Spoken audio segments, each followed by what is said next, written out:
Hello, my name is Evil, and, well, that's not my real name, of course, it's a nickname. My real name is Dave. Why Evil, you ask? In fact, in my early 20s, I was nicknamed Eagle. I'd like to say it's because of my piercing eyes, my ability to rise high, and my determination to remain faithful to my partner for life, but I'd be lying to you. If you're interested in all the details, my nose is actually a little crooked. The legacy of a stormy youth. I felt comfortable with this name. I was happy. Then, when I was 25, my sweet niece came up to me at a family party and asked me in her sweet baby talk why my name was Evil. One question, one bloody question, and I have to explain something for the rest of my life. I married Lisa 10 years ago after a relatively long courtship. I wanted to be confident, and I wanted her to be confident too.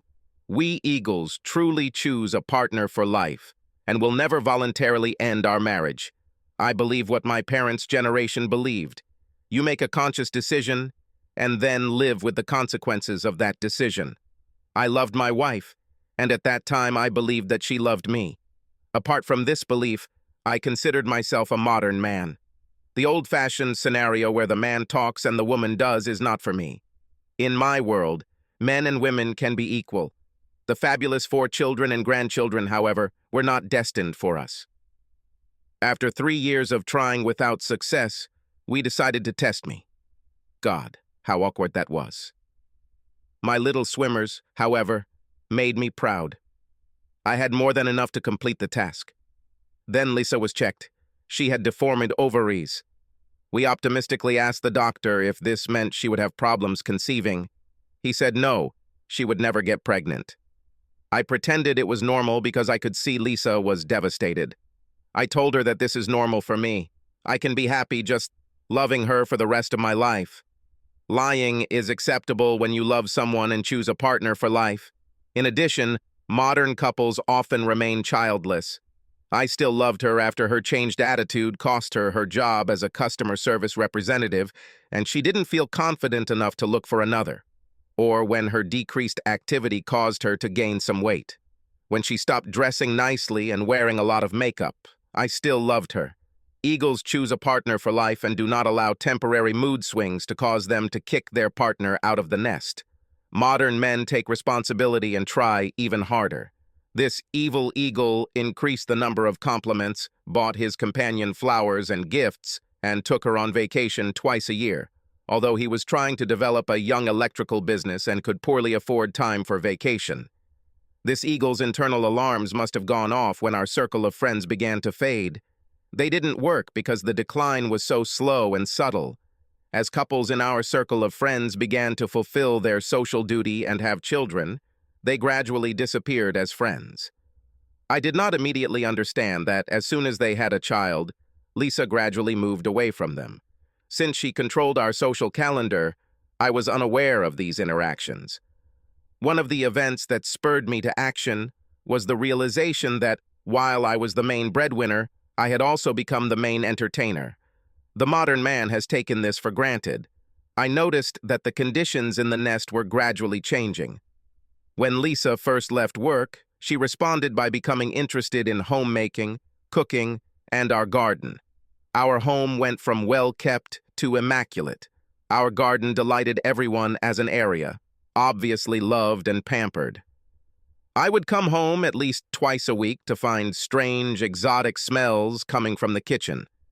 Life was good. Well, except for our love life, of course. Almost from the day she received her devastating diagnosis, our sex life began to decline from 5 sessions a week to, well, I'm a little ashamed to admit, 1. Again, this decline was gradual and not immediately noticeable. Perhaps with such a strong connection between sex and reproduction, and now that reproduction was off the agenda, sex inevitably became psychologically uncomfortable. Modern man agreed that the legal change prohibiting men from asserting their marital rights was right and proper. Thus, the modern man had no choice but to endure frustration in silence. I may have misrepresented Lisa. I don't want you to think she's perfect because she's not. She has flaws, but loving partners accept and ignore them, right?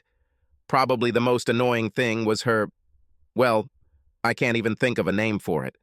When it came to general responsibilities, she increased her efforts by 5 times, but reduced my efforts by at least 2 times. The end result of this was to get her to accept that I was doing an equal share. I had to do about 10 times more than she did. Even then, it was uncertain. This could have been a source of discord in our marriage, but I am an enlightened 21st century man. I never expected my life partner to be perfect. This fabulous nonsense is from the last century. I guess the major revision of my life began one Thursday afternoon. To lighten Lisa's load, I started shopping. I did my basic shopping on the way home on Thursdays. I met one of our former close friends who invited us to a barbecue the next evening. I liked it, so when I returned to the nest, I conveyed the proposal to my companion, who immediately pointed out that tomorrow was Friday. She would be at her weekly meditation and did not think it was appropriate for a married man to go to a social event alone. Oh, I forgot to mention weekly meditation, didn't I? How careless of me to forget about Lisa's only weekly exit from the nest. Like many people who are no longer sure of their life's purpose, Lisa was searching for a higher meaning. In the old days, this vacuum was filled by God.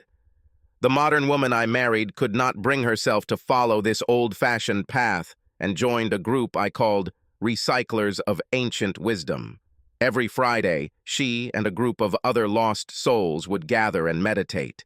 They read each other's auras, called forth healing energies, and other nonsense that I, as a modern man, tried not to express my true opinion on. I was never encouraged or asked to participate. Well, I wouldn't fit in, would I?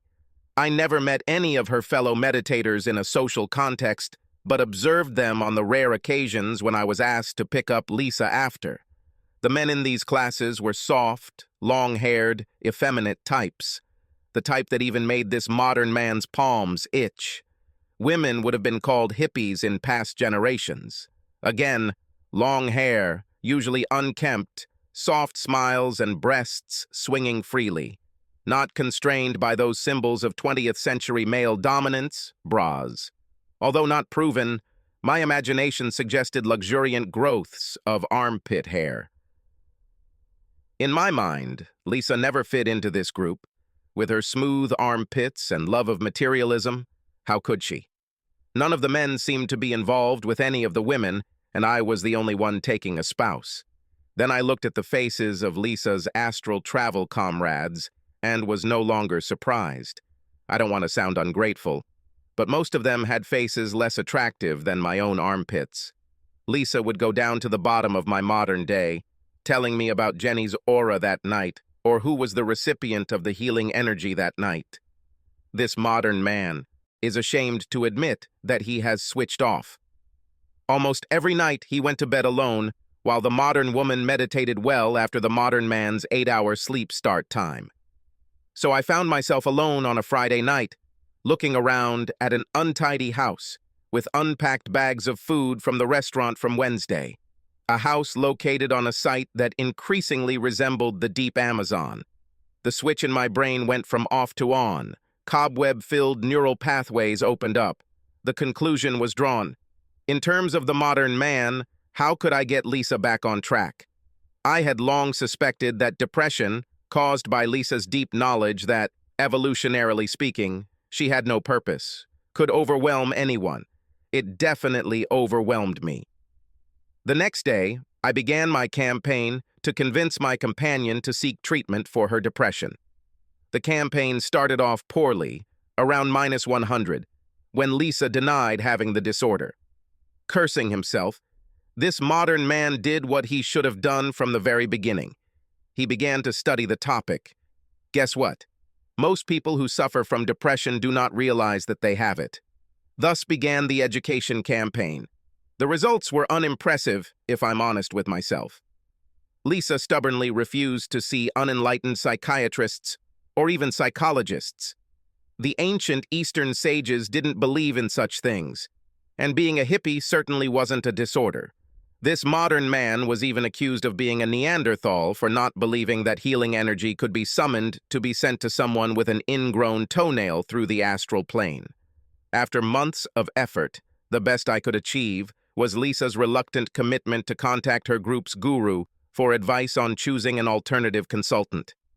It took another 2 weeks, and I was informed that a lady named Thunderchild would be handling the matter.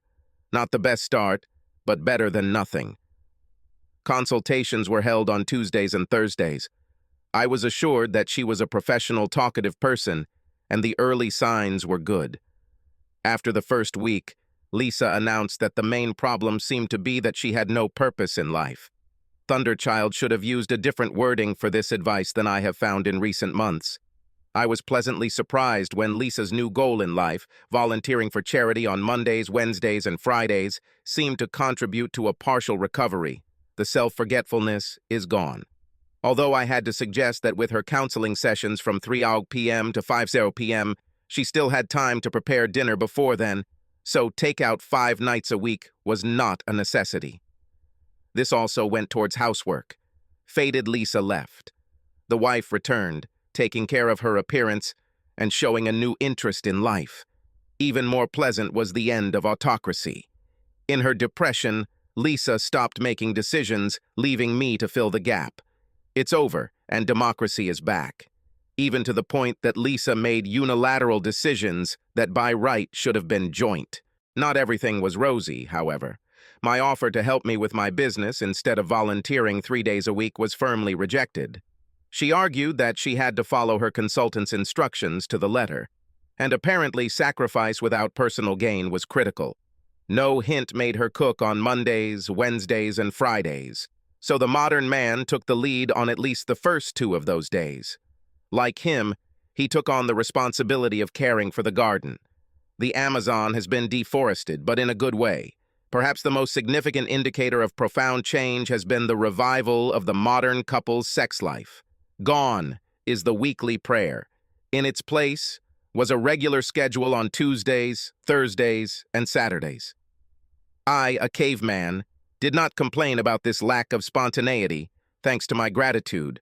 All attempts on Mondays, Wednesdays, Fridays, and Sundays were rejected in favor of private, late-night, solo meditation. Apparently, daytime meditation was ineffective due to solar interference.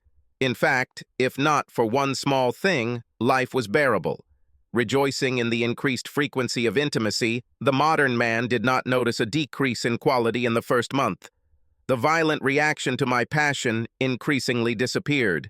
Instead, it became increasingly obvious that the woman was making an increasingly convincing impression of a cadaver. The ever-vigilant, not-so-modern man diplomatically broached the subject one day. He was assured that she was enjoying it just as much as always. In retrospect, it was a neatly worded answer. I was pleased that this conversation sparked a more active response in the bedroom. I was disappointed that this response only lasted a week. The sensitive new century-old man began to be wary of this thrice-weekly ritual, so one Thursday night he came up with an excuse to break the new tradition. He was amazed at the aggressive reaction that he was trying to escape his duty. He was, excuse my French, extremely confused. I am increasingly concerned about Lisa's apparent dependence on her consultant, Miss Thunderchild. She said this, then she said that, dominated many conversations. Under the pretext of wanting to thank the sage, I asked to meet her. After consultation, an audience was denied. Puzzled, I resorted to secret surveillance outside the meditation site on Friday evening. It wasn't even obvious whether Miss Thunderchild was one of the people going out on those evenings. The only person who stood out from the 60s going out on those evenings was the lady who closed. She was almost as wide as she was tall, and if she had challenged me to a tug-of-war, I would probably have complained of shoulder pain. So, to sum it up, the modern man was now happier. The modern woman was returning to normal and, with the exception of some strange behavior, everything was acceptable. Right up until I came home one Thursday and didn't smell dinner being cooked, but saw Lisa sitting next to 2 packed suitcases. More than a little confused and worried, I took the offered seat across from her at the kitchen table for a brief interrogation. From me. Do I love her? Yes, I love it. Do I think she loves me more than anyone on this planet? Again, yes. Do I think her consultant is on to something? Yes, in general, I thought her advice had a positive effect. Would I agree with her counselor's advice to take a few weeks off to find myself? No, I will not. Do I think I own it? No, definitely not. The increasing aggression was interrupted at that moment by the arrival of a text message on Lisa's mobile phone. The modern woman always interrupts face-to-face conversations to respond to texts. Struggling to remain a modern man, he grabbed the said mobile phone and put it in his pocket. Lisa objected, but acknowledged the futility of a physical reaction. The modern man is much larger than the modern woman, who resorted to words instead. If I accept that she loves me and I love her and I don't own her, why do I ignore wise counsel and not allow her to find me? The modern man has refused to consider any mission of self-discovery from his wife until the purpose and scope of such a mission is further explained to him. For example, whether other men or even women might be involved sexually in said research. Black and white responses were paused until the words were carefully chosen. Less carefully thought out were words and phrases such as caveman, outdated heterosexist society, polygamy, pausing only to mentally take stock of the facts as he saw them. That is, he believed her when she said she loved him, but extramarital sex was not excluded in her absence from the family home. The modern man turned to his inner caveman. He reiterated his commitment to never voluntarily end their union, but her leaving to find herself without a convincing promise of continued fidelity would be direct evidence that she was violating their contract. I switched off when it became clear that such a promise would not follow, capturing only the repetition of caveman and the frequent thunderchild said. Instead, using the time to think, I formed a plan of action that was definitely not the plan of the modern man. I went to her purse and removed her car keys and all the money and cards, then went back to get her rings. They were easy to take off since I knew she did this every Friday night.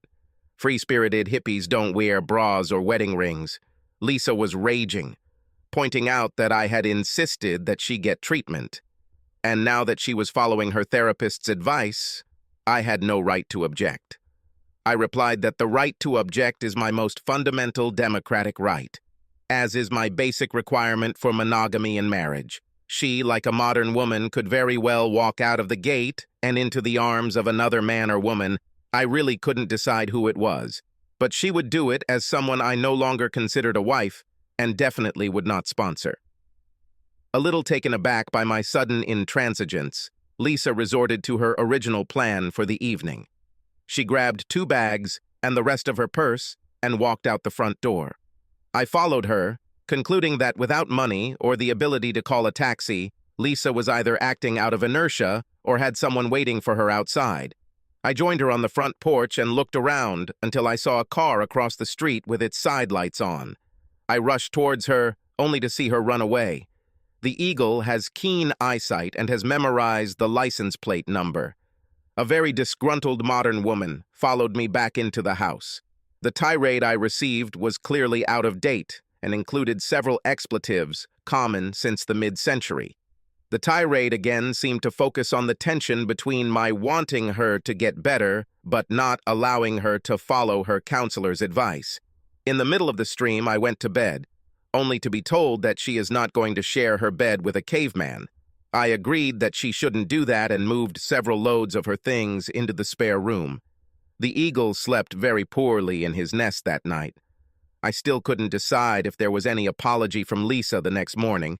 She assured me of her love and said that she had obviously misjudged my commitment to her future happiness. For the sake of our 10-year marriage and the fact that she loves me deeply, she was going to seek emergency counseling before next Tuesday to see if there were any alternatives to separation. She asked me if I could accept the original plan if the alternatives turned out to be unacceptable. The answer was no. In the spirit of détente, I returned her things to her. We parted with an uncertain truce. That night after I cooked dinner, I drove to her meditation spot. Noticing her car, I settled down to wait. If there was a third person in our relationship, they would meet here or during her charity work. While waiting, I contacted some shady friends to see if I could determine the name and address from the car number. Hopes were high. An hour after everyone else had left except Lisa and the broad lady, I went home, unable to keep my eyes open. This morning was full of apologies, and from Lisa, and through Lisa from Thunderchild. The excuse is that they both underestimated my desire, oh yes, demand for monogamy. Lisa has confirmed that emergency counseling has begun, and I will be kept updated on progress. She was surprised that I would ever think that she could have a relationship with another man without my knowledge and consent. Almost convinced that things were returning to normal, I let my guard down. Mostly. A new pattern emerged over the next 2 months, not so different from the old one. Charity work lasted 3 days a week, meditation once. I noticed that Thunderchild's name was mentioned less frequently, which I took as evidence of Lisa's lessening dependence on her. It was good. Despite her promises, Lisa never offered to educate me about her consultant's alternative plan and refused to answer questions. We continued our dates every 2 weeks. Lisa continued her fortnightly visits to her mother, usually on Wednesdays. Another new aspect of my life was my involvement in the local men's club. This was the kind of club that approached my company as a possible sponsor. Given that men are likely to have a much smaller or no support network of other men than women have of other women, men's clubs were created. It was a kind of social club where men could pursue common interests or simply share worldviews. Of course, there were a lot of divorced people in it, but that was just a good thing. The first couple of visits I made were eye-opening, as I watched men emotionally support each other in the same way women traditionally do. I made some good friends there and tried to go once a week, usually on Fridays and on the nights of visiting Lisa's mother. After 2 months of the new arrangement, I became increasingly suspicious of Lisa's refusal to talk about the replacement of her trip home to discover herself. It must have been pretty big if it took 2 months to even get to the point where I could be informed of what it was. The frequency of our sex did not change. However, after a short-term improvement in quality, it returned to its new, unimpressive norm. As an experiment, I refused her offers for a couple of Tuesdays and Thursdays. She was still pretty excited. Strange. With no end in sight to my creeping doubts, I made one phone call one Wednesday to move our relationship forward. I met Lisa at the door at 9:17 p.m. that Wednesday night. Overnight at my mother's. As she took off her coat, I asked about her mother's health. Lisa said that everything was fine and began to list the old lady's current complaints. She continued this until she followed me into the kitchen for the hot chocolate I offered. There she came face to face with her mother. The latter quickly recovered from the realization that I had deceived her. Lisa turned pale. After her mother gave her a few choice words on the topic of honesty and integrity, she left in a rage. Like a polite host, the modern man escorted her to the door. When I returned, I went to look for my wife. While I was upstairs, I heard Lisa's car start and drive out of our circular yard. The bitch even left the back door open in her rush.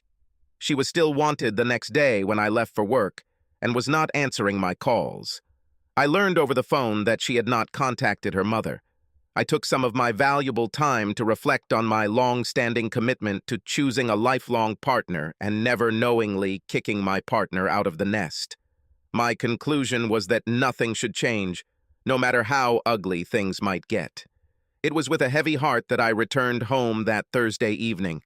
Not surprisingly, Lisa was not there. Very surprisingly, she called just before 19, but after making sure I was home, she hung up. I don't remember whether I was surprised or not when I heard her car in the driveway 15 minutes later. The modern man walked to the door and through the small window saw a second car pull up behind her car in the driveway. Lisa had already gotten out of the car and approached the second one. A slender man about our age came out and looked at the house. They held hands and he leaned in to kiss my wife briefly on the lips. Now I'll be the first to admit that I'm not the sharpest tool in the shed, but I didn't need to be Einstein to realize that I saw the beginning of the public part of Plan B. Perhaps it was nervous tension that caused Lisa to shuffle her feet. This usually meant she desperately needed to go to the toilet. Perhaps one caused the other. Before they took 2 steps towards the house, I stepped outside and stood in front of them. Lisa and her friend stopped. I saw him squeeze her hand for encouragement. Her words will forever remain in my soul. David, this is Michael, the other man I love. I'm sorry you're dating like this, but after what happened last night, you made us go through with it. I just wanted to bring him here to show you that he is a good guy and not a threat to us. I almost laughed at this last piece of information. Blind Freddy could see that the slender Michael was no threat to the 6'1" muscular Dave. Michael never looked me in the eye, but he gave Lisa a look that said, "You told me your husband works in an office." Apparently, he was either not informed about my physical data, or they were distorted. At that moment, my previous guess was proven correct, as Lisa walked past me through the door and headed to the restroom, with Michael following behind her. The modern man followed Lisa through the door. The caveman stepped forward and punched Michael hard in the solar plexus. The caveman smiled as he watched his opponent fly into the air and land on his butt. He then watched as Michael literally crawled back to his car, got in, and drove away. Not bad for a guy who was at least half a minute away from breathing again. I was still looking at the retreating applicant when Lisa returned. She followed my gaze, confused. "Where did Michael go?" "He decided not to linger." "You didn't hurt him, did you?" "I told you, he's not a threat." "Have you asked yourself if I'm a threat to him?" "Why did I have to do this?" "I thought so. I guess he didn't think about it either." Lisa automatically grabbed the phone. A very unmodern man snatched it from her and placed it between the bricks of the house and the concrete path around the house. Then, with one stomp, he broke it forever. Lisa looked at the phone, then at me, as if I were an alien. "But I love him. I just want to make sure he's okay." "And you don't see anything wrong with that statement, wife?" "But Thunderchild said it was okay." "Come in, Lisa. It seems you are starting somewhere in the middle of the prepared script." This brilliant sarcasm was completely lost on Lisa. She smiled at me, as if in sincere gratitude. I led her into the living room. When she sat down next to me on the sofa, I deliberately moved to one of the chairs opposite. I gave her as much time as she needed to collect her thoughts. After all, I was the one who rudely foiled her plan. "Well, Dave, it all started when I first went to Thunderchild." "Sorry to interrupt, Lisa. I know I should have asked this months ago, but is she actually a qualified consultant?" "Almost, Dave. She's in her 2nd year of a social work degree. Not qualified then, but that didn't stop you from contacting her, did it? You've never met her, Dave. She's so wise, so worldly. She got right to the heart of our problem, so I knew she was the right choice." "And what is at the very heart of our problem, Lisa, in Thunderchild's humble opinion?" "She told me that my self-esteem problems were because you took me for granted, Dave. You treat me like property rather than an equal member of our marriage team. In short, you put me down." She said our partnership was unbalanced, and not just because— I really hate to say this, Dave. I'm out of your league. She said I just needed to do something to get you out of your, as she put it, relational lethargy. I'm proud of how I didn't explode at that moment. You know how in cartoons the character's eyes bulge out of surprise. That's how I felt inside. The depths of Lisa's self-deception were simply amazing. Then I remembered her habit of exalting herself and her deeds, while she belittled everything I did. Where to begin? "And how did you supposedly end up out of my league, Lisa?" "Well, Dad was a doctor, and well, you're just a worker. But I don't want to focus on that, Dave. It's not your fault that you didn't have the same opportunities as Dad. Anyway, I decided that the best way to shock you is to pretend that I have a lover, and then casually let you know about it. So you would appreciate what you have in me. Then I would agree to give him up in exchange for, so that you treat me as an equal, giving me the respect due to the daughter of the moon goddess." You might be wondering why I didn't die laughing at that statement. This was what her group of strange friends believed. It appears to have been a mixture of Buddhism and paganism. Until now, I thought it was harmless. I guess I was wrong. Looking back, I realize I was too stunned to respond. But it didn't go to plan. I met Michael and he was really nice. He's better than you. He works in an office as an executive. Lisa glowed with reflected pride at this. His hands are always soft and clean. Sorry, I digress. Anyway, we started dating and I started having feelings for him. It wasn't part of the plan and I didn't know what to do. I stopped seeing him for a week to think. Then I realized that it was time to start tormenting you so that you could start fighting for me. But when it came down to it, I couldn't do it. Call me a coward if you want, but after I loved You're So Old, I realized that I just can't do this. I can't hurt you like that. That week without Michael, I realized that I love him. I know that he loves me. He can't keep his hands off me. This is like between us 10 years ago, before you became complacent. At this point, I was too shocked to speak. I've only felt like this once. I was fighting a forest fire.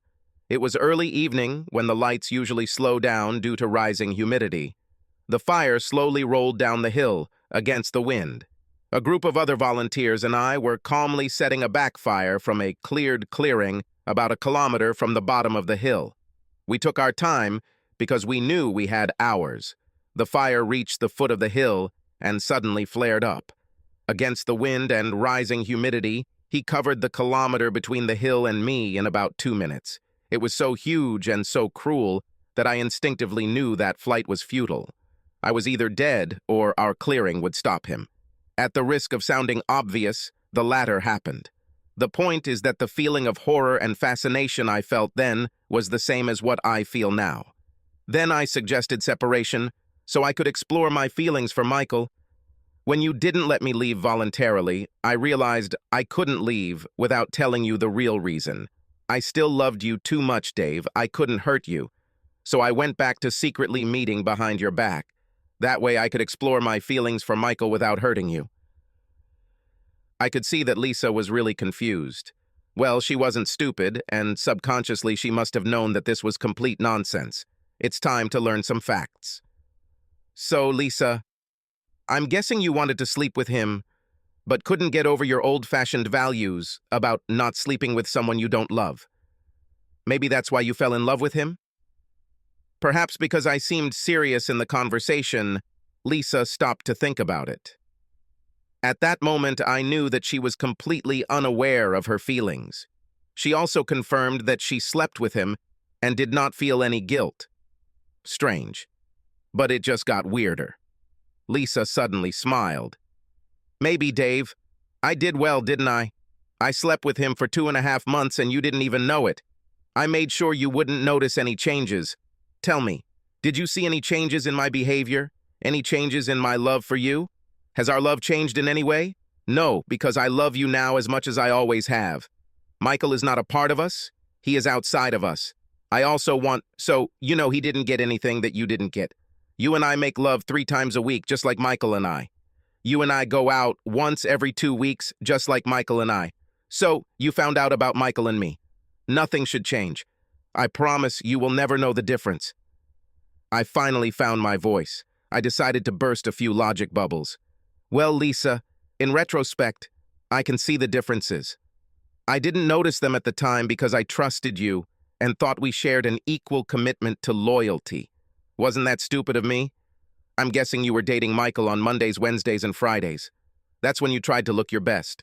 I didn't notice any change in your movements because you weren't working, and I was busy earning a living all day alone.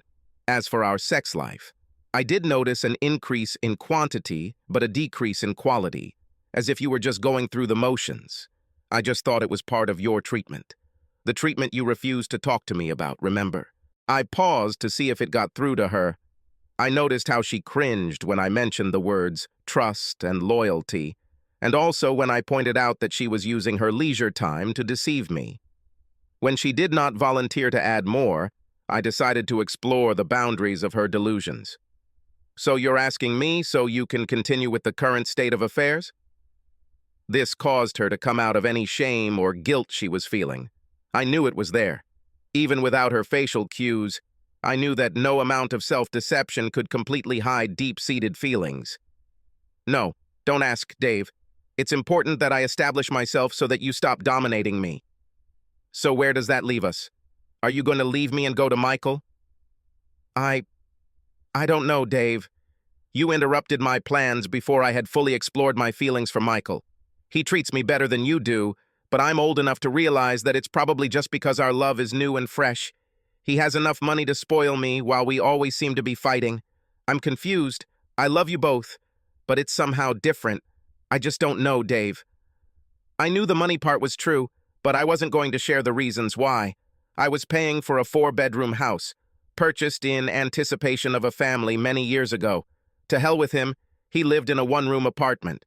Oh yeah, I did my research after getting Michael's license plate number, then convinced myself that Michael and Thunderchild were 2 different people.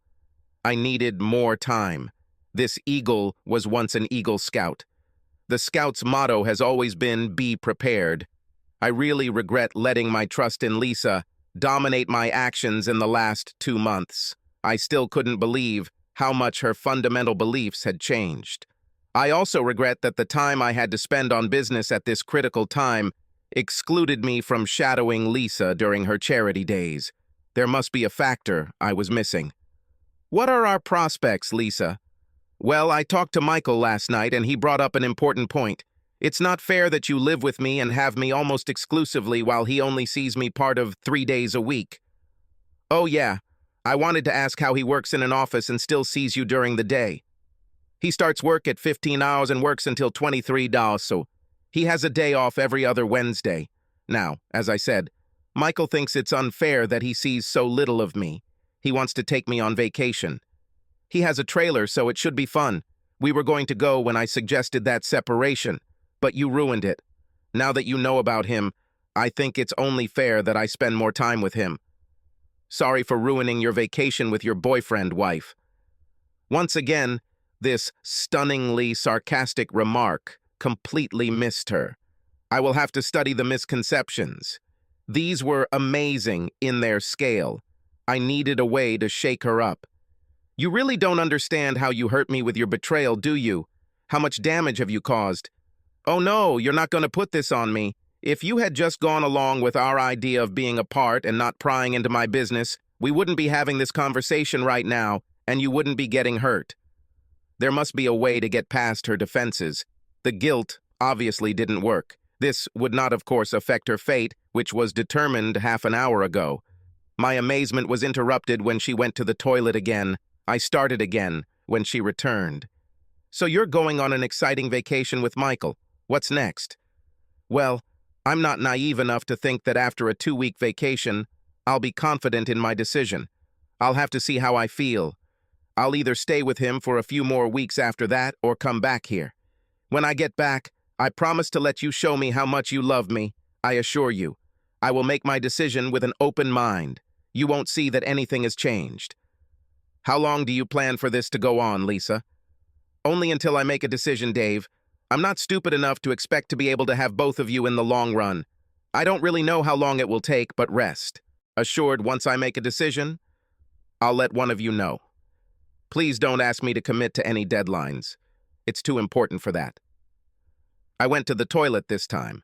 Maybe pouring cold water on my face will help me come out of this dream. This is really happening, right? One of the things that confused me, there were about 1,000 of them, this is where her consultant fit into all of this. I sat down again, unfortunately still not awake. What worries me, Lisa, is if your counselor recommended that you do selfless charity work, and you dated Michael instead, how do you expect to recover? Because why then take a counselor and ignore what he said? Finally, signs of shame. Lisa avoided looking at her for a long pause. Dave, she didn't recommend that I do charity work. The whole fake romance thing was her idea. I was a little worried when I found Michael and actually fell in love with him. But I checked with Thunderchild and she said that it was normal. In fact, she said it would be even better. She said it would be much more convincing. To be honest, I really had a hard time justifying sex with him, but she said it was normal. It is not considered treason because it was on the doctor's orders. Lisa smiled, remembering the general joke. I sat there with my mouth open like a goldfish. How do you get through to someone who will justify anything by saying it's okay because a half-trained hippie bitch said it's okay? How could I get rid of that smug smile? Lisa, how would you react if I came home and said that I met another woman and wanted to go away for a while? To see if I loved her more than I loved you? The smile became wider. Thunderchild said you'd ask this. She calls you my caveman, you know. But look at you, Dave. You're an electrician. You're lucky you won me over. You'll never meet someone who could love you as much as I do. However, in answer to your question, I hope that if the situation were the other way around, I would be generous enough to understand your dilemma. It would just motivate me to fight harder for you. Her face suddenly softened. Listen, Dave, I don't want you to think that I don't feel your pain. I can imagine what you're going through. I'm just sorry you made this happen. She stood up as if she was about to leave. I was desperate for a chance to hurt her a little before she did. Plus, I'm basically an honest guy. Before you go, Lisa, I just want you to know that the deal I told you about the last time you tried to leave is still in effect. If you drive out of these gates, it will be the end. I will consider this a request for divorce. There will be no turning back. Lisa simply smiled again. Thunderchild said, "You'll try this bluff, Dave. Just look at it from my point of view. The worst that can happen is that I end up with Michael, richer and happier. You can't bluff without cards, Dave." The bitch knew I was bluffing, but for a completely different reason. My accountant told me that I need at least another month to transfer ownership of my company. I decided to take a risk. Listen, Lisa, no matter what happens, I will feel responsible for you until you marry someone else, someone worthy, especially now that I know that you are much more sick than I ever suspected. That responsibility includes protecting you from a man so base as to steal a married woman from her husband, a coward who runs away and leaves the woman he loves to face her angry husband alone. Finally, I was able to break through her defenses. Deep down, she remembered her old values. I don't know how deep her fundamental shame was buried, but I knew it was still there. Glad to get some pain back, I said, more than I should have. It might risk ruining my newly hatched plan, but hey, I'm only human. If you think I'm going to sit here begging, waiting for you to throw me crumbs, you're wrong. Just like I'm not going to let you and that slug walk happily into the sunset. Although, maybe you deserve each other. Yes, the modern man is dead. The caveman ruled supreme. I watched as the blow hit its target. Then I watched as the filters in her head did their dirty work. The smile returned. You're bluffing again, David. Keep the lights on. I'll be back in 2 weeks, a month at the most. She turned to the door. The conversation is over. An ultimatum has been issued. As soon as she walked out the door, she saw the remains of her phone. I'll call and tell you my new phone number. Don't worry, I won't need it. She looked confused. Why, Dave? If you don't have my number, how can you call me before I get back? I'll never have to call you again. Put your number away. Again, I saw the filters come on and the smile returned. Look, Dave, I'm really sorry that I had to do things this way. I know I hurt you and I would have given anything to avoid it. But the way I see it, we're both in a better place now that I don't care. Had to sneak around behind your back. I really felt bad that you made me do that. It was really stressful and made it difficult for me to relax around you. If you love me as much as I love you, we'll be fine. See you soon. No, goodbye, Lisa. Call me before you come over next time. Now that we're in an open relationship, I can have some fun with the lady, if you know what I mean. She stopped. What is an open relationship, Dave? You know, Lisa, it's when a married couple sleeps with other people outside of their marriage. Lisa instinctively turned and took 2 steps towards me. Then she stopped, and the smile returned. She admitted to a cheap tactic to get her to contradict what she had said earlier. Still smiling, she walked to her car and drove away. I was wondering when she would find out that I had taken all the bank cards from her wallet. I also took her rings and took them off before she went to see her mother yesterday. If her lover was going to entertain her for the next month, he might as well pay her bills. I went back to the house to call my accountant. There must be a way to speed up the legal process of divesting a company. Lisa's mother called for updates the next evening. I told the simple truth. Not because I vindictively wanted to cause Lisa more pain, but simply because even cavemen are honest guys. In addition, we always consulted Lisa on issues, from her deteriorating mental health to the pressure on her to find a counselor. Her mom suggested that no matter what happens to us as a couple, Steps need to be taken to remove Thunderchild from Lisa's life. I couldn't agree more. The last thing her mom told me was that no matter what happened, she would be there for her. I read between the lines. She knew that her daughter had crossed the line of no return. She cleared my conscience. The following evening, Mr. Michael Smith was attacked in his driveway and robbed. When police visited him in hospital, he described his attacker as over 6 feet tall and wearing a ski mask. Surprisingly, the police did not visit me. It's probably a tough area, I guess. What a shame for an alibi, a men's club conversion with 2 divorced witnesses.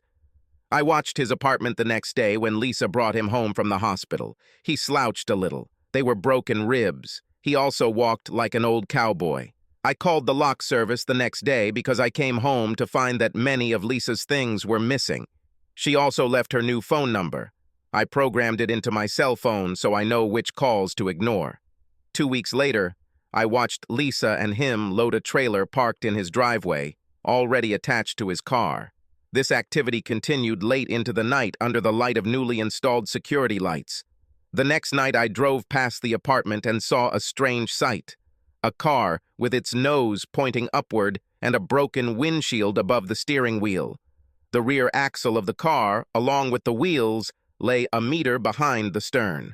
Behind them, on its side, lay a trailer. A trained investigator would quickly put this puzzle together.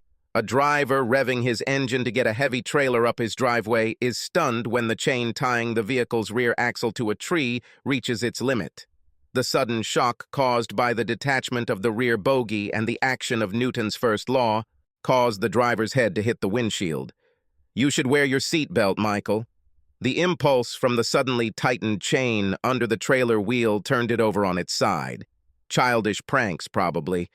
Apart from this, 2 more nights, and I will completely refurbish the men's club. Neither the happy couple nor the police have yet linked me to the 2 incidents. Fine. Lisa left 2 messages on my home phone. She reminded me that she loved me and was interested in my health. I bought a fancy new phone and had fun programming it. Most of the calls were forwarded to my old number. Calls from Lisa were redirected to anonymous players. I thought it was appropriate because she was playing the gamble of her life. When Michael returned home the night of the incident, his head was bandaged and he was slouched again. Hitting your head on the steering wheel with those healing ribs must really hurt. I'm sure that even if he enjoyed my wife's company, he didn't enjoy it in the bedroom. I asked my guys which of them had ever broken ribs. The one I found explained that it was a month before he could do anything close to normal activity. So 4 weeks after the first beating, Michael was attacked again. Coincidentally, the man is again over 6 feet, but wearing a different ski mask. Again, he was beaten and mutilated, especially in the groin area. And again, his wallet was stolen.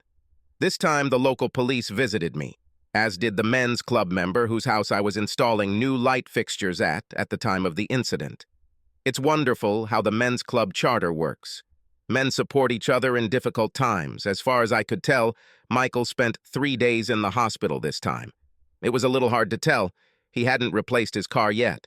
Whether he was uninsured or they refused to pay his claim, I just didn't know. Or didn't care, for that matter. Messages from Lisa on my home phone became more frequent and more depressing. I guess she was lonely in that apartment. Not desperate enough to see how seriously I take my bluff, though. She really was a confident little cheater, I admit. I was a little surprised that she didn't come for sex. It's been quite a long time for her, I guess. I watched Michael work at 11 p.m. some nights just for a laugh. It was funny watching him open the window on the ground floor and carefully scan the parking lot for 5 minutes before daring to go out. God, this probably makes me a terrorist. This observation also allowed me to notice another pattern that will be useful in the future. After 2 weeks, I finally received the call I was waiting for from my accountant. I no longer owned my company. It was now owned by some guy from the Cayman Islands. I hoped to meet him one day. He was busy, thanks to that big government contract I got a couple of months ago. I became a simple electrician again. Perhaps Lisa was right. I will always just be a worker. the day after Lisa was evicted from Michael's luxury apartment. It is unclear whether it was that night and she went to her mother's, or whether he was generous enough to offer her a place to spend the night. I guess she never found out. I changed the locks. That would have prompted a concerned call at some point, I'm sure. As far as phone calls go, I didn't hear anything that night or the next day.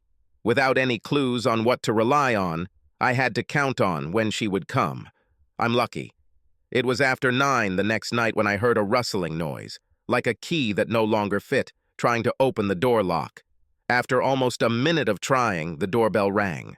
I opened the door in my robe. Of course, there was Lisa. I didn't know what to expect in terms of what she would look like, but it probably wasn't the well-dressed, well-made-up, but slightly worried figure I saw. When she came in to kiss me, I deftly dodged and took off her coat. I invited her inside as a guest, and we sat down at the kitchen table. There was only one way for her to play it, and I was not disappointed. "So, Lisa, how can I help you?" A deliberately phrased question, as I would ask a guest or client, was, of course, a wasted effort. "I've got good news, Dave. I've made a decision, and you'll love it." She paused to look at the look of anticipation on my face. Sorry, I'm not that good at acting. I just continued to look at her sadly. Despite this, she continued, "I was right about the new love. Once the novelty with Michael wore off, I realized that I really didn't love him the way I love you. Plus, I don't think he was as rich as I thought. After a few weeks, he stopped pampering me like he used to and asked me to cut back. Plus, he's been having some, health problems. I stopped sleeping with him 6 weeks ago, if it's any consolation. I'm already through my period. Discoveries, logged off, and found that I wanted to dedicate myself to you again. Isn't that great news?" "Yes, that's exactly what I thought." "Finally kicked you out, huh?" "I don't know what you're talking about, Dave. I made up my mind last night and told him we were done. It was too late to come here, so I went to my mom's." "When did you learn to lie so easily, Lisa? He kicked you out last night, and thank God for that. I'm tired of beating that little critter." As I sat there rubbing my knuckles, I saw the realization bloom on Lisa's face. 3 beatings, 1 accident, and a sudden change in his commitments took time to process. "Well, I'm back now, Dave, so we can go back to our old lives." I laughed out loud at this. About 10 seconds later, Fiona came out of our bedroom. She was only wearing panties and one of my old t-shirts. Fiona is 22 years old and has a slim body topped with a face that is much better than just okay. Even without makeup, she made Lisa look bad. Fiona said, "Hello," as she passed, filled her glass with milk and walked back out. She kissed me on the cheek as we passed. Lisa didn't say anything, but did the best goldfish impression I've ever seen. "Sorry about that, Lisa, but I warned you to call before I came. I didn't want you to find out this way, but it's not my fault that you came unannounced. Look at it this way. Now at least, we shouldn't be sneaking around behind each other's backs. This has been going on for a while now." Finally, Lisa regained her ability to speak. "Do you have a girlfriend?" "Yes, Lisa. When you left, I was really devastated. I started drinking. I met a guy named Bluey at a bar, and he told me I had self-esteem problems. He once took an adult education course in carpentry, so he seemed qualified to give advice. He assured me that he had learned something from all 3 of his ex-wives. Anyway, after I told him that I was dumped by someone who was out of my league, he said it was vital to start a conversation with a lot of girls to find out exactly what league I was in. Fiona is the 3rd one I tried with. I know she's a little older, maybe a little plain and chubby, but she seems happy to be next to this simple worker. Her father was only a boilermaker." I paused so Lisa could mentally compare her age, appearance, and figure with the vision of glamour that had just walked into her bed. But I only gave her so much time. "Yes, she works, cooks, seems to like sex more than 3 times a week, and is quite loud during it. Oh, and she doesn't treat me like a beast of burden who not only brings in all the household income, but also has to do her job. Share of housework and tending the garden. I already love her, but this is a different love than for you, fresher and more alive. I am mature enough to realize that perhaps it is simply because our love is newer, less stagnant. As Lisa's face turned red with rage, Fiona came in and said she was leaving because she felt uncomfortable. We just got up and went to the master bedroom. Fiona showed off her lingerie and t-shirt parade again the next morning when she made us breakfast in bed. She simply ignored Lisa. This set the rule for the next 2 weeks or so. I was either away from home or there with Fiona. I hardly spoke to Lisa. I was still shopping, but I became very curious about where Lisa got her money. I resolved this issue when I looked into her wallet one day. She still had copies of Michael's bank cards. The fool must have forgotten to cancel them. He's in for a surprise when he receives his next discharge. 2 weeks later, Lisa asked me to be home that evening so we could talk. I returned with Fiona, which made Lisa very angry. Several attempts to get her to leave were unsuccessful, so she began her prepared speech anyway. "Dave, this isn't fair. When I left for Michael, I told you I'd come back and give you a chance to convince me. Now you've turned the situation around, but you won't let me do the same to you. How can I do that when she is here all the time?" "Sorry, Lisa, but those were your rules, not mine." "Well, it's decision time, boy. It's either me or this." She threw the divorce petition on the table. I flipped through it. Blank and unsigned. "I figured you'd try to bluff like that." "This is absolutely not a bluff. How can I prove it?" "By signing it." With an expression of determination, but with some hesitation, Lisa grabbed the pen and signed it. As soon as she did this, she seemed to realize that the conversation was not going the way she had imagined in her head. After signing, she threw down her pen and looked at me defiantly. I couldn't believe my luck. "I still think you're bluffing, Lisa. Let's get this straight. You haven't worked for 3 years, forced me to be the sole breadwinner, even refused to help with the business. You didn't do anything around the house, literally bought nothing or tended to the garden.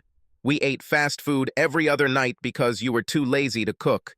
The only time you cared about your appearance was when you were with your boyfriend. You let yourself go, and frankly, you're a bit of a disappointment in bed. You lied, to me directly and by silence, not to mention the fact that you slept with another guy behind my back. You have shown yourself to be completely unworthy of my trust and respect.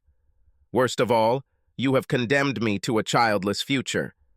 And you still think you are right to dictate terms?" I couldn't say I had enjoyed Lisa's confusion up to this point, but that last statement didn't bring me any pleasure. I watched as each of my hard truths burned into Lisa's mind. She watched as I signed the papers and then handed them to Fiona so she could confirm both signatures. After she did this, I folded them and put them in my pocket. Lisa simply followed the paper with her gaze. "I'm calling your bluff, Lisa. Too bad you thought I was bluffing when I said our marriage was over if you left the gate to go to your janitor. In fact, it was over the first time you slept with that little bastard. But you always said that an eagle would never leave its mate." "Yes, Lisa, but I never said I wouldn't let the eagle pair get away from him." The goldfish reigned supreme again for a few minutes. "If you knew our marriage was over when I left, why did you destroy my relationship with Michael? It got so bad that he was afraid to leave the house at night." "It's a man's thing, Lisa. He stole what was mine, and I couldn't rest until he paid for it. Plus, I meant what I said at the time. While we're not officially divorced, I'll feel responsible for you. I couldn't let you settle down with that little bastard." The last spark of defiance flashed in Lisa's eyes. "I could go back to him, you know. I'm sure he'll take me back and take care of me." I simply intertwined my fingers and pulled them back. They clicked impressively. "Any time, Lisa." Lisa did the only thing she could in this situation. Gone. Lisa's mother came the following Friday evening. I invited her to come in. She showed no hostility towards me, which I assumed amounted to her claiming to understand. She expressed surprise that my girlfriend was not there and asked where she was. I looked at my watch and said that at this time of night, she would probably be at the restaurant on the tropical island she was on. When she raised an eyebrow, I explained that, as a token of gratitude for her services, I had given her and her fiancé a week's vacation at the company's expense. They both had a very understanding boss, some guy who apparently owned an electrical contracting business. I also expressed satisfaction that since she had left, I could sleep in my own bed again rather than on a mattress on the floor.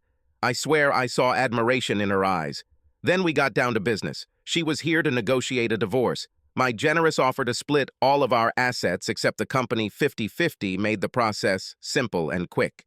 She never tried to get a piece of the business. She knew her daughter didn't have a penny or a finger in it. We still parted as friends. I returned Lisa's cards to her and explained that she could use them for reasonable expenses until the divorce was final. I didn't explain that the limits were sharply reduced. I'm not stupid. Subscribe to our channel so that your second chaff doesn't cheat on you, and go ahead and listen to the next story, because this story is nothing compared to the next one. If you're under 18, don't even think about listening to the next one.